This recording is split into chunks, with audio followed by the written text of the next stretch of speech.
تشكيلة ريال مدريد المتوقعة ضد برشلونة في الجولة 35 من الدوري الإسباني. في حراسة المرمى أندري لونين، حارس يقظ يتميز بسرعة ردة الفعل وقدرته على إنقاذ الكرة الصعبة بثقة كبيرة.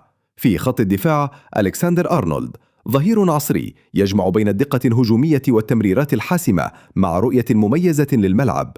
أنطونيو روديغر، صخرة دفاعية قوي في الالتحامات ولا يعرف الاستسلام أمام المهاجمين. حسين، مدافع شاب يمتاز بالهدوء والتركيز العالي في التغطية وإغلاق المساحات. كاريراس، ظهير نشيط سريع في الارتداد ويمنح الفريق توازنا بين الدفاع والهجوم.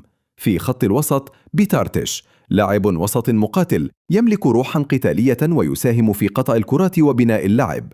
أوريلين شواميني، محور قوي يجيد افتكاك الكرة وفرض السيطرة في وسط الميدان بصلابته البدنية. في خط الهجوم فيدريكو فالفيردي، لاعب ديناميكي لا يتوقف عن الركض ويشكل خطرا بتسديداته القوية. جود بيلينغهام، نجم متكامل يجمع بين المهارة والذكاء التهديفي وصناعة الفرص.